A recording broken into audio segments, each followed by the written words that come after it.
Sorry, I lost connection there. But towards everything, I mean, like, damn, since I lost connection. But if you're just tuning in or whatever, you just jump back on. I had a lot of things, you know what I mean, like go bad. I had a lot of things fucking in my life. Like I said, I used to watch a lot of Steven Seagal movies, you know what I mean? Like I said, getting motherfuckers getting their arm broke, getting fucking them hit, whatever it is. You know what I mean? So I always wanted to be a cop. I always wanted to be. I mean, that was my goal. That was my thing I always wanted to do. I always wanted to be a cop and to pursue things the way I wanted to do, to see the bad guy fail. You know what I mean? So I would do that. Every year goes around, I always wanted to be a cop. So for every fucking Halloween, I dressed up as a cop. You know what I mean? That's all I was. I mean, that's all I had. I mean, the uniform and everything and all that shit. So when I was in high school, I started to get into smoking bud more. Started getting into smoking a lot. I mean, I said, fuck it. I started fucking them selling fucking them little stick fucking pinner joints. Little small ass fucking pinners. You know what I mean? I started selling those. Started selling them. Boom, boom. $10 a joint. I didn't give a fuck. Give me this. Then before then, it was fucking them Newport hundreds. $1 for a cigarette. That's what it was. $1 a cigarette. Fuck it. Flanger Indian School, I'm down. Boom, getting it. Shipping it out. Give a fuck. Getting it. And then it turned to fucking, I mean, bud. Started selling bud. Then it turned into fucking liquor. Selling fucking them half a G's for 150. You gonna get drunk this weekend? Shit. I try to do my best, you know what I mean? And nobody really knew they were getting it from me. No. They didn't know. And nobody taught me this when I was, you know, getting down. Nobody ever said like, oh, well, fuck, man, like, oh, let me go to Buck and let me see what he got. No, it was never that. They never knew I was behind the whole scenes. They never knew it. They never knew I was the motherfucker that actually was behind the curtain. To them, I look like a fucking, you know what I mean, like, dude wasn't getting no money at all. I learned that aspect. So, from high school, I was doing that. And I would go back, you know what I mean, sometimes, some summers I would go back to the res. Some summers I wouldn't. But, so I was in high school. I ended up dealing with my senior year, my junior and my senior year, I end up attempting to commit suicide. I was going through a lot. I felt alone, no family connection, nothing. I mean, like, my family was going through a lot. I remember going into the bathroom and trying to hang myself, and one of my good friends, and he's a good friend to this day, his name's Keone Kalama. I remember, man, he saved my life. He saved my life, man. He was like, man, I still thank him to this day. Like, just like about a couple months ago, I finally gave that call. And I actually didn't call him, I messaged him, and I let him know, man, hey, I just want to say thank you. Thank you for saving my life, because if it wasn't for you, I would have been gone. And he was like, nah, man, that's what brothers do. So if somebody ever says that you're a real family member, or they really look at you a certain way, as if they love you and they care for you, they really gonna be there for you. They're gonna fucking encourage you to do better. Regardless of anything, they're gonna encourage you to do better.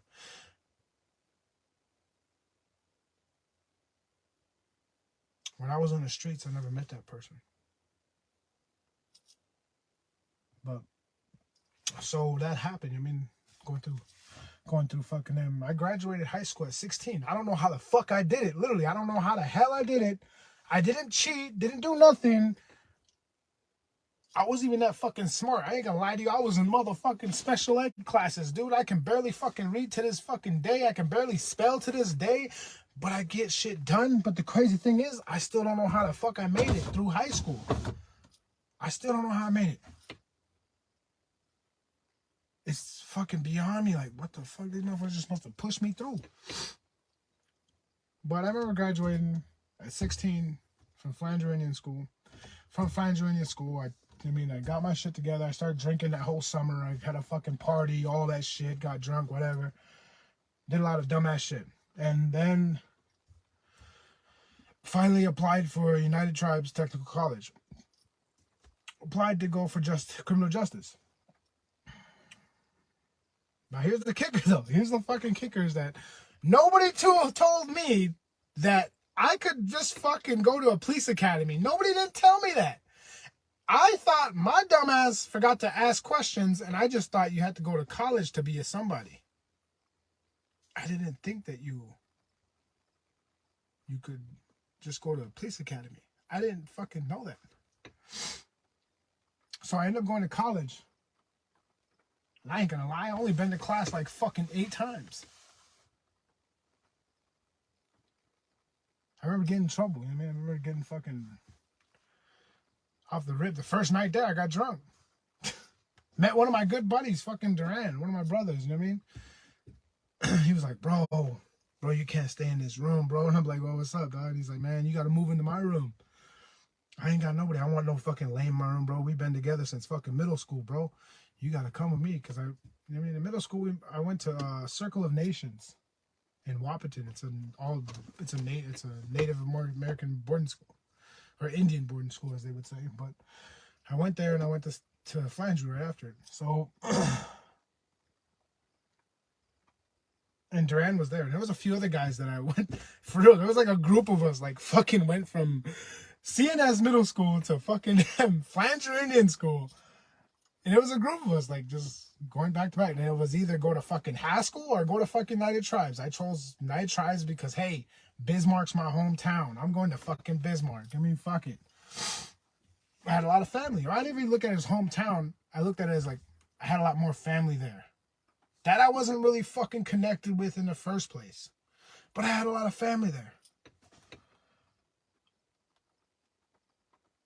So we ended up getting drunk that night. I moved in the newsroom, got all set up, and started fucking drinking, started fucking smoking weed. Then the bills came in.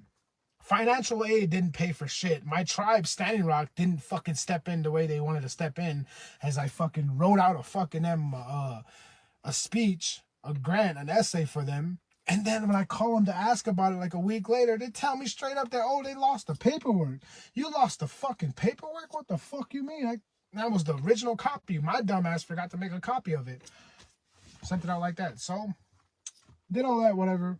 Got a fucking bill in the mail telling me that, hey, your books are due, your tuition's due, dorm fees due. And I start getting these fucking in the mail, man. I'm fucking sitting there fucking, I'm like, man, this fucking sucks, dude. The fuck am I gonna do? So, got with a buddy of mine and let's sell bud. Sure enough, start selling bud. Start getting it out of the mud, start selling back to what I was doing in high school. Start selling joints. You know what I mean? And start meeting people, start going to parties. And I had a girlfriend in college too, you know what I mean? That ended on a pretty rough stage of my life too, you know what I mean? And right after college, the whole gang just split. Just split right after that summer. We all split. Everybody went their own directions. What was in store for J. Claire Buckley? I had no fucking idea. I was open for suggestions. I didn't know what the fuck to do. So I was talking to my girlfriend. Her name was Charlie at the time, but everybody called her Chaz. I was talking to her at the time, you know what I mean? And she was like, well, hey, come down to New Mexico. So I ended up taking the offer, going on to New Mexico.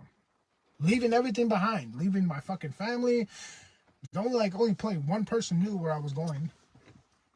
Moved down there, stayed down there for like 4 years. I mean, and the whole relationship ended. I mean, it wasn't bad, like fucking. It got bad. I mean, like I went through everything with her. I went to family funerals. I'm talking, we went to graduations. We had holiday dinners, all this stuff we went to. I mean, basketball games, everything. And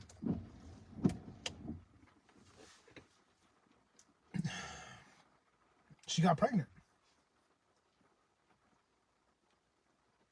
And me not talking about my feelings or anything like that, or asking questions or anything, just holding everything in and bottling it all up. To make her happy, I thought she wanted an abortion. So I thought that was going to make her happy. So, which some of the things that were facts, she's not a bad person. No, don't ever think that that person's a bad person. No. But it was just, I mean, it was a time of her life we wasn't ready. And that's what she used. I mean, we're not ready. We're not ready for a kid. And my statement was, how do you know? We don't know until we get there. But it is what it is. She had an abortion. It went to the point where I was convinced if I put up half of the money out, maybe this might make her happy. So I did that. I mean, put up half of the money. We got an abortion. I was feeling some type of way because I told her what my dreams were. After I fucked up the whole fucking,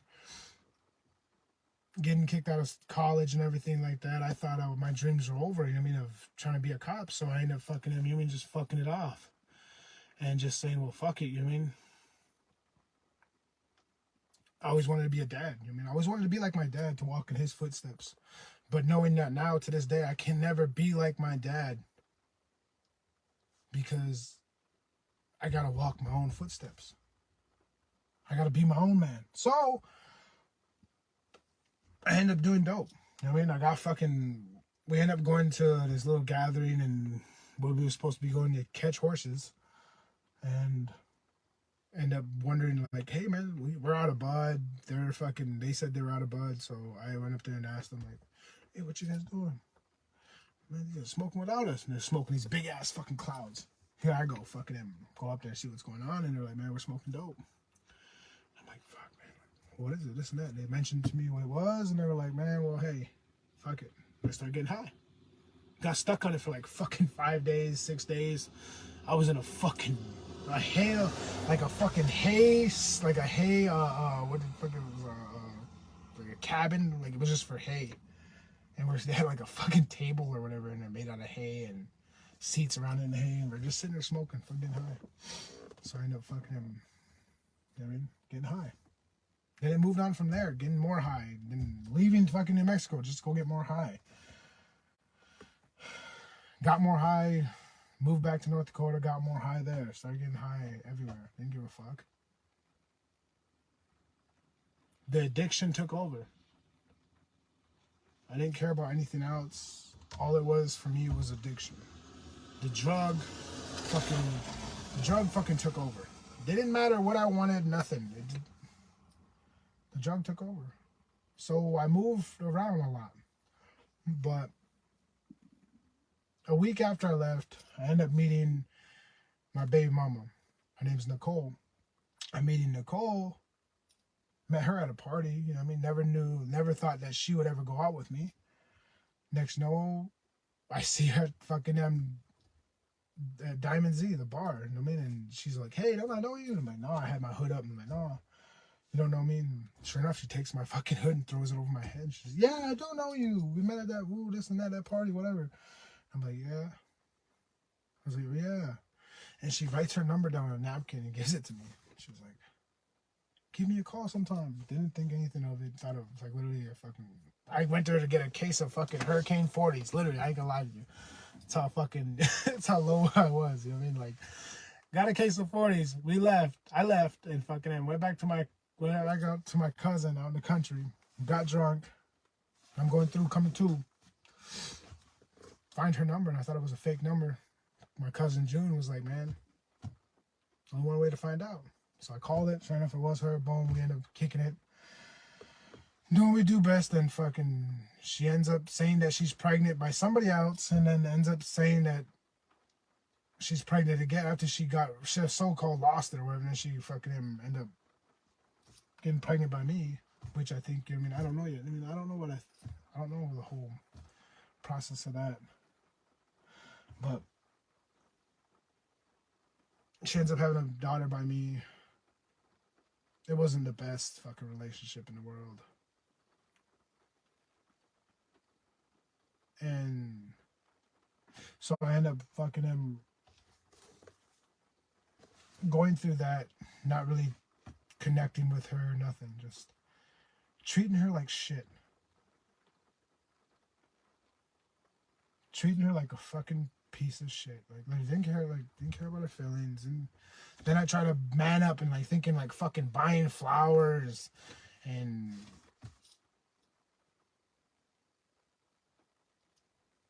would fix things. But they didn't. They didn't fix shit. Ended up getting high again. And I was like, man, I need a break. Ended up moving back to the fucking Grand Forks. Try to start over here. And that didn't work. Ended up fucking off again.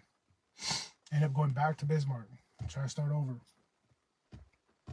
Jumped into the fucking game and then ended up fucking hanging out with some people I used to hang out with. And then went from there. You mean start doing dumbass shit. Start getting into the street life more deeply. Getting jumped in. Becoming a fucking Sereno.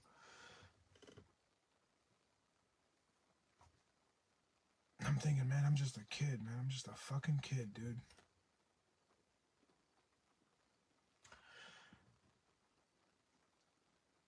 I went to prison after all this shit happened. Went to prison for somebody else. And a lot of people in Bismarck know. A lot of people fucking know what's up. I took a charge for a dude that was supposed to have my back, but was never there. Took a charge for somebody else after that. Even the only family member, didn't have the balls to hold it down.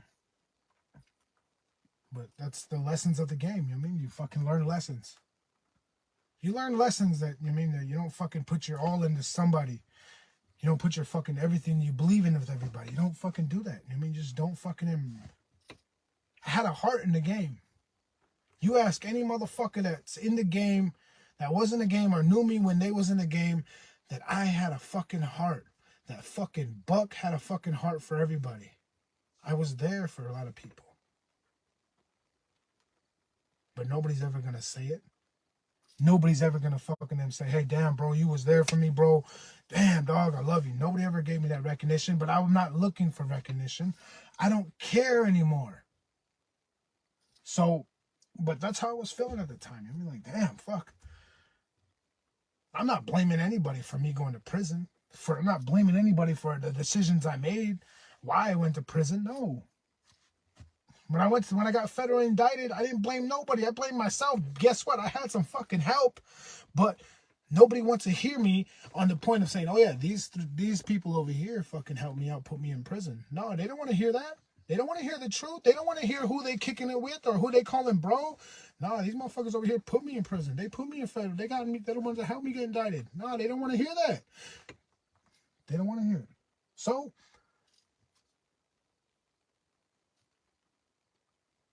I leave it alone. I think to myself, like, well, if they're living righteously, or they're living a good life, or whatever, I'll leave them alone. It is what it is. Chop it up to the game, as they say. So I try to do my best, now. But after prison, then I get indicted, I go to prison. Shit's not fucking... Shit was rough. It wasn't fucking easy. Had to be fucking tough, had to be something I'm not. had to be a somebody I never wanted to fucking be. You can't fucking joke around like that. You can't fucking play like that, homie. You a Sandalo. You a fucking damn. You can't act like that. Having those routines, having those fucking them thoughts in my head. Okay, well, guess what? Oh, yeah, homie, you want to play and joke? Best believe, homie, don't worry. We got something for you behind the handball court. Boom, get that discipline. Boom, get that discipline in. Boom. After that third, after you break your third one, guess what happens? You out of the game. It's over. You're going to get that fucking steal, if you know what I mean. So, I got scared. That's what it was. I got scared. I mean, like, fuck, I'm a tough action again. So, after that, I mean, it was hard. I started putting my feelings in, you know what I mean, and bottling them up, didn't care. Worst came to worst. The last conversation I had with my dad was that I lied to his face. I told him straight to his face that I had a job in Minot, and I was just waiting to go there. I was high as fuck, and he probably knew it. And all he wanted to do was hang out with me. Hang out with me, son. That's all he wanted. But I didn't do it. I mean, I didn't hang out with him. I left to go do more drugs. And that was our last conversation, me lying to my dad's face. So when I got indicted and everything, and I was in federal prison, I end up, you know what I mean, getting a phone call one morning. I end up getting a fucking they end up calling me. The CO comes, knocks at my door. Hey, yo, Buckley, you gotta go to the chapel. Excuse me, but we're supposed to have sweat that day. So I end up going, you know what I mean, thinking it's about sweat. And so go in and he's like, hey, I got something to tell you. We got a call this morning letting us know that you know who Stevie Buckley is? Well, yeah, I know who she is. It's my sister. Well, we had a call this morning letting us know that your dad passed away. I'm like, nah, this ain't real. And I'm thinking in my mind, who the fuck is this guy telling me? Who are you? So I ended up, he said, well, we're going to give you a free call. Gave me a free call. I said, yeah, man. Sister picks up, hey, is it true? She's crying off the rip. She's crying. My dad was one of the coolest cats that walked this planet Earth. And he danced his way into the spirit world. But everybody, my dad had that aura around him. When you're around him, you're going to laugh, you're going to smile. He wanted to make you feel good. I'm always going to remember he had his personal smell. Like you knew that Mr. Buckley was there. You knew my dad came through. Damn, he's here. It wasn't no bad smell, but he had a scent. I still smell it to this day. Not all the time, but just once in a while when I'm in a grocery store or even when I'm outside, I smell like, hey. I look around and I'm like,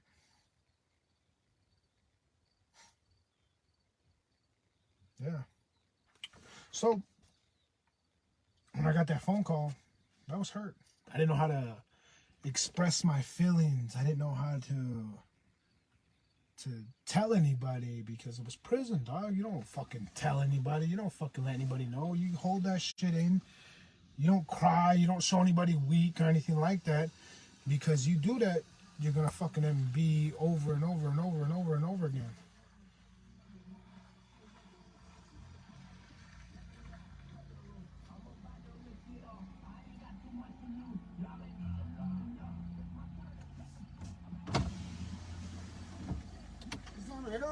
Yeah. Yeah? Yep. Thanks. Yep. So that's what happens when you sit beside the road. You know what I mean? People gonna come and think you're broken down. But so after all that, when I went through that whole process, I mean, you don't show weakness. You don't show that shit because guess what? That shit can get you killed.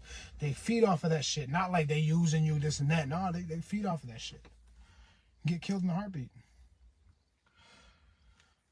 So I got that message and I just fucking shut down everything. I started fucking smoking dope. I started smoking fucking deuce. They had like deuce in prison. This fucking little spice, little small little fucking things. And I started smoking it. Started getting high. I was dealing with the pain that way. Dealt with it that way. I just kept going. You know what I mean? And became a fucking junkie in jail. There's nothing worse than being a junkie in jail. Than you can be a junkie on the streets. But guess what? You can run from your debts in the streets. But guess what? In prison, you can't run from your debts. You can't run from them. Because guess what? They're going to find you. They're going to come get you. Out here, I see everybody run around. Owing this person, owing that person. You know what I mean? Like, in the street life now. You know what I mean? So, I look at it like that. So, when I got out of prison the first time, this is after COVID and shit. COVID hit. We was locked down. 2021, we was locked down the whole year. Like, we would get like fucking... Every 3 days, we'd get 15 minutes out of our cell to use the phone, to shower, or to check your emails. So when you did that, you only had 15 minutes. And some days, we wouldn't get that shit. Some days, we wouldn't. We'd be locked down.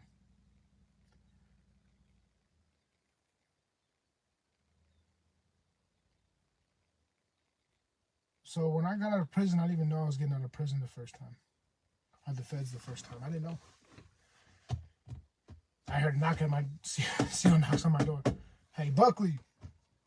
Hey, man, you're getting out today. What? Me? No, homie, I want to see some fucking paper on this shit, huh? I want to see the paperwork with my name on it. Fuck all the bullshit. I want to see my name on this paperwork. Sure enough, he comes over and sees a highlighted name. Hey, you're going over the fucking... You're going over the outtake. Surprised me. So, I had to stay in outtake before I could get out of prison for a whole month. Stayed in outtake for a whole month. So when I get home, I'm calling everybody as I'm fucking on the bus, getting everybody's number, this and that. My family meets me in, you know what I mean, Sioux Falls. Had a big old sign. Big ass sign, welcome home. This and that. But I got the real news when I got to Fargo. You know what I mean? Got to Fargo 15 minutes into the halfway house. I get the fucking call of, you know what I mean, hey, or not the call, but they end up breaking the news to me in Fargo parking lot. And they tell me straight up, hey, Mom passed away. We have to let her pass away. I didn't know. I didn't know my mom passed away. I was fighting hard to get home to my mom when I was in prison. I took RDAP because it was supposed to give me a year off my sentence, but they ended up fucking squashing that because of fucking COVID. So I'm fighting hard to get home, and just to get told my mom passed away 21 days before I even got out. She passed away. So I'm at the halfway house, don't know what to do, don't know how to think. Have that fucking alone feeling.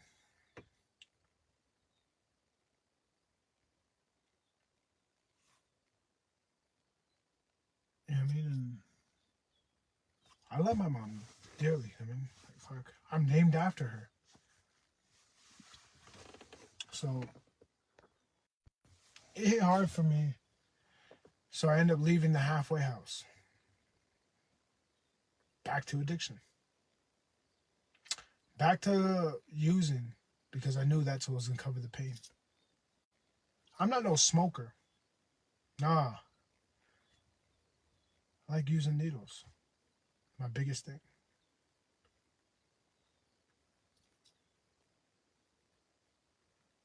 We used to make fun of junkies.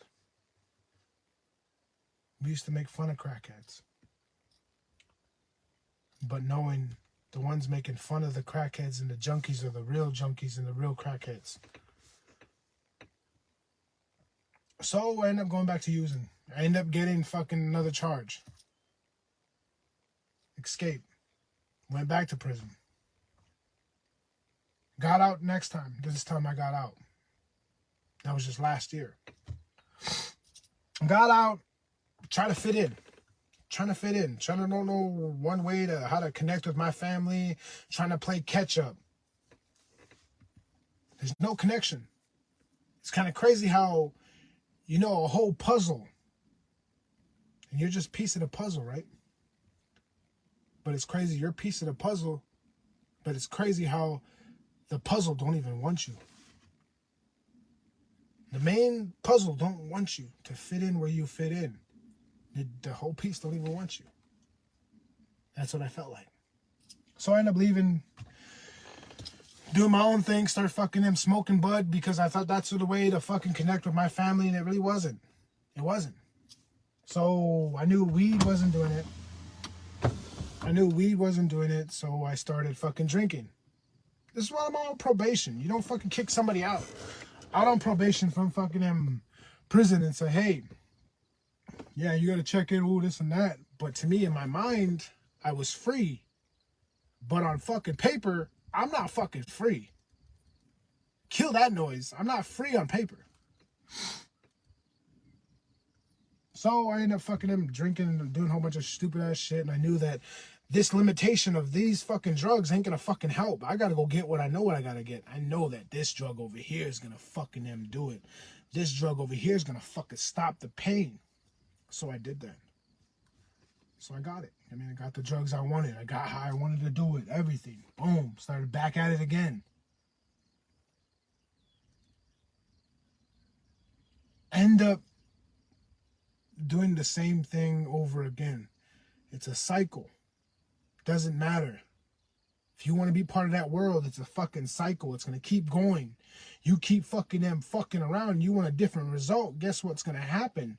You either got to remove yourself from that and put yourself where you need to be, where you want to be, or else you're going to still be over here in that fucking same cycle. Because guess what? I caught another charge for somebody else.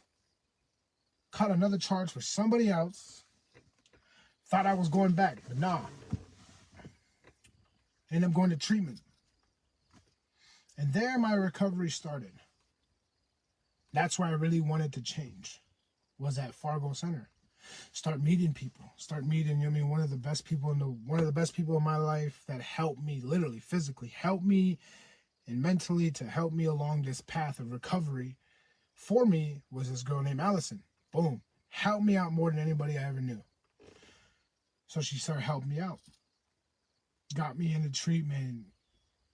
Start getting me Medicaid, start getting me the food stamps, start putting me on these programs and I can start getting things. So I started doing that. So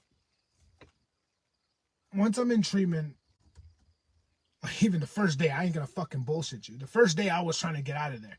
The whole week I was at treatment, don't get me wrong, I was fucking still had my bags packed. The second day there, I was calling people for rides. I was like, man, hey, I got gas money for you. I'll fucking pay for you to come get me, whatever. Don't matter. I wanted to get back to it. No, I didn't. I stayed. Maybe if those rides did come, maybe I would have never been like this. But I'm thankful that those rides didn't come through, because guess what? I wouldn't be sitting in this fucking spot right here, right now, telling you all this. Letting y'all know my story. So after treatment, I ended up getting a place here in Grand Forks. Got a fucking 1-bedroom. And then a good brother of mine dies. He was there for me when I didn't have time, dude. Sonny Blaine was a good dude. I got tripped up over that because, I should have been there when, he was there for me a lot of damn times when I was in the streets. It didn't matter if it was right or wrong. Dude was there. It didn't matter. But so, I end up relapsing again. I met people off the rip tell me,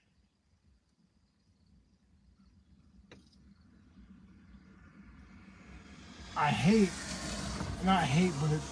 it breaks my heart to see you back over on this side. I had people tell me that. It hurts me to see you back over here using again. It hurts to see that. Because, man, you was doing so good. What are you doing over here? Now I became a stranger in those rooms. Getting high, doing those things. I was a stranger to that shit. But I felt like I was home.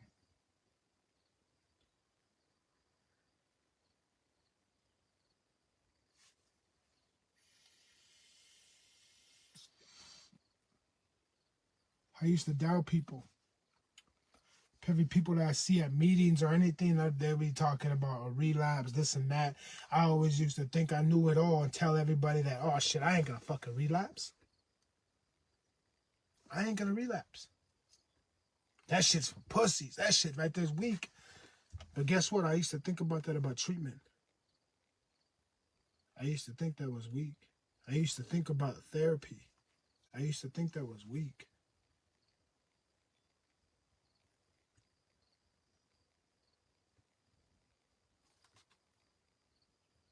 But that shit helped me. Relapse helped me. Not the only relapse, you know what I mean? I had a recently relapse just not too long ago.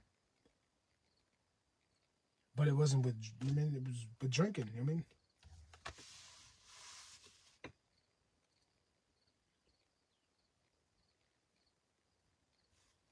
To this day now, I mean, as I sit here,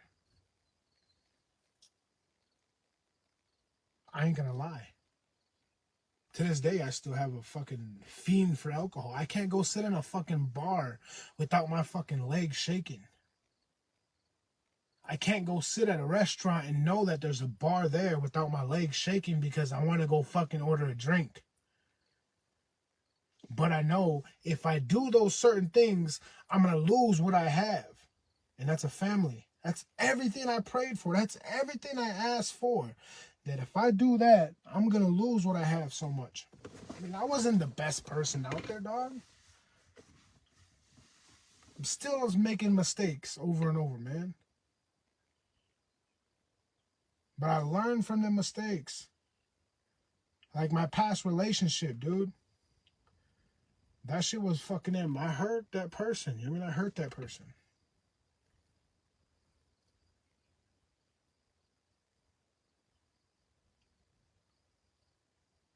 I never want nobody to look at her like a bad person. She didn't do nothing to me. She helped me be who I am.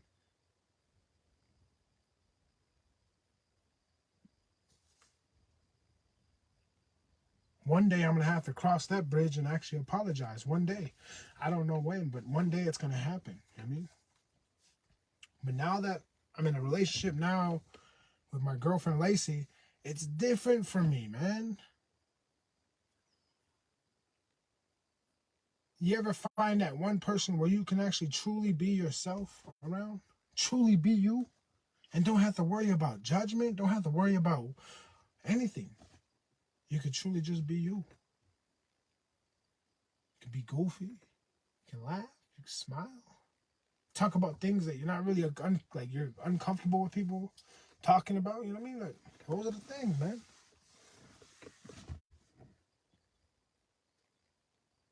The mental health part of everything, I mean, I deal with that on a daily basis.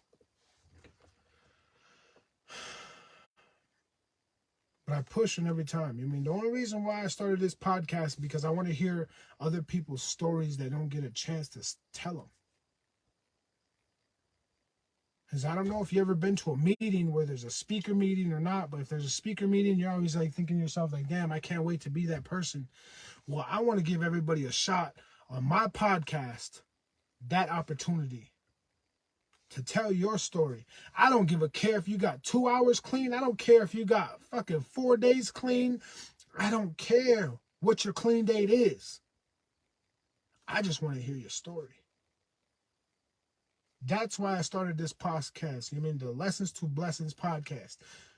People make lessons like they make the worst lessons all the damn time. I mean, that's what they call a lesson. We make the worst decisions in life a lot. And I know it's not no fancy fucking damn, you know what I mean? Like me sitting in my basement with a fucking thing in the back with pictures in the back and a fancy thing. But nah, this is real. This is raw. This ain't nothing fake. So that's why I'd rather do the podcast like this. Instead of in a, you know what I mean, with microphones and different cameras and lights and stuff. I'd rather do it like this because it's more raw and real. You know what I mean? So that's why I did it like this. I was thinking of all this whole thing, this whole picture I had in my head of the podcast, the whole layout. But, you know what I mean? This is just my story from the beginning, from the past to the present, where I'm going in the future. I don't know. Where do I want to be in the future? I want to be in a white house with a white picket fence, 2 cars, a whole bunch of toys, a family, and a good paying job. That's where I want to be. That's all I'm trying to do. And I want to be more connected with the old ways of how we used to do things. And that's what I'm doing. I've been to Sweat. I've been to my first Sundance. I still go to Sweat. I just got done with Sweat last night. You know what I mean? I try to learn these things because guess what? That's where I belong. You know what I mean? And it's hard. It gets hard some days. You know what I mean? I'm not the best person in the world. But I don't want to complain anymore. I don't want to try to play catch up with anybody anymore. But this is the podcast where you can state your opinion on you, not nobody else. State your opinion about you, give your story, give you a chance to tell you how your side, your everything, what you did in your life. Like I said before, I don't care if you got 2 hours clean, if you're 4 days clean. I don't give a fuck. Clean dates don't rule here. I just want your story. That's all. Give you a chance. That's it. So that's the majority of this podcast, you know what I mean? And that's where I want to come from. You know what I mean? Like, hey, I don't give a care if we got to go see people. If I got to go to fucking Bismarck, if I got to go to fucking Spirit Lake, if I got to go to Red Lake. I mean, those are the trips I'm willing to make. You know what I mean? And give it a real insight of a lot of people's lives. You know what I mean? And this is what I'll be doing. This is the whole aspect of way I want to do it. It's inside of a car. You know what I mean? I ain't no preacher, and I ain't no person that people should follow. I ain't none of that. You know what I mean? I ain't got the best knowledge out there. I just have my own aspects of things. My own outlook of everything. Sometimes it's right, sometimes it's wrong, and sometimes it don't fucking make sense, because guess what? It don't make sense to me.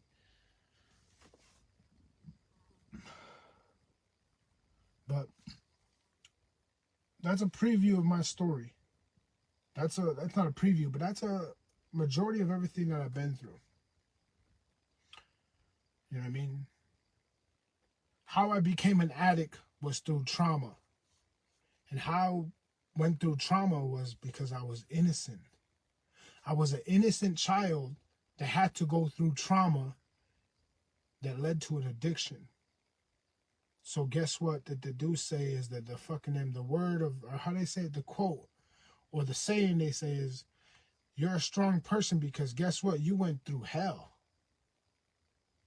You went through hell when God he knew you can make it. I'm still here.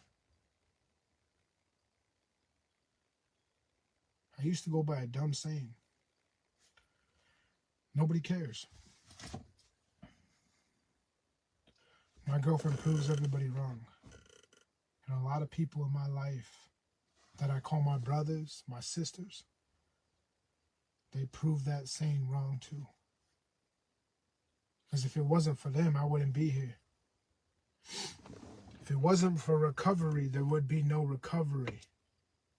That's what I feel.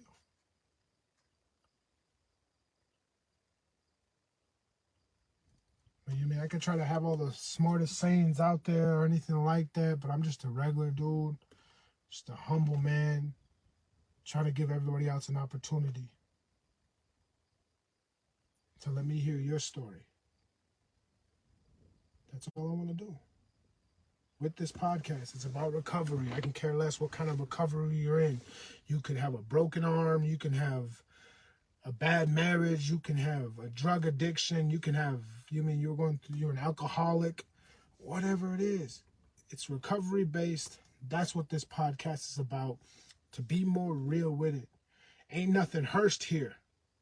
Nothing's rehearsed. There ain't no paper I'm reading off of.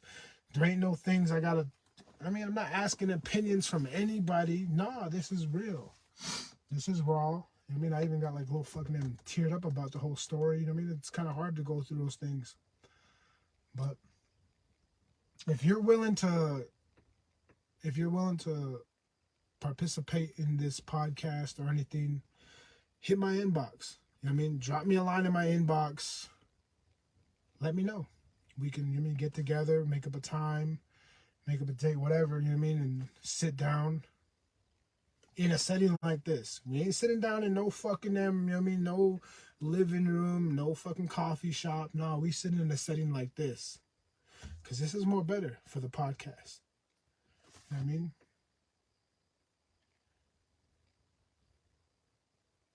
I see a lot of things in my future for me and my family, for a lot.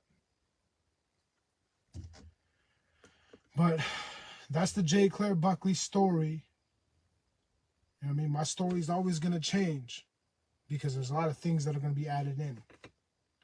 But the next podcast, I'm most likely going to have Mr. Shane Roethlisberger. He's going to be here. He's a sheriff here in town. He's one of my brothers. That'll be the next one. And hopefully that's next weekend. Or, stay tuned. I'll let everybody know. I'll shoot a post out. And, thanks to Ashley walking out for promoting, doing her thing. She wants to promote it. That's what's up. Shout out to you. Shout out to Shane for, be willing. I'm just not going after a lot. I'm going after a lot in this podcast. Soon, I want to have a prosecutor sitting in this seat that prosecuted drug addicts. So soon, I want to get their side of the story of seeing that. Have you ever prosecuted somebody that had an actual real drug addiction and you just thought it was just another one? Just another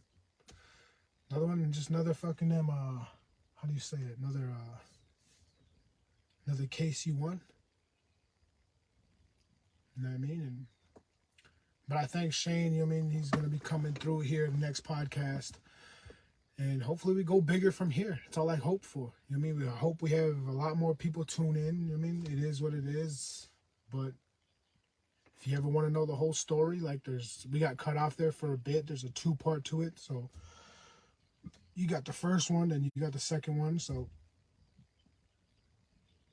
but that's all I do is just, I chill at home. I don't go out and do dumbass shit anymore. I just chill at home. But that's my story. Like I said, it's always going to change. Shit's going to be added. But shout out to everybody I haven't given anybody else a shout out. Know that I love you. Stay blessed. More lessons to be learned.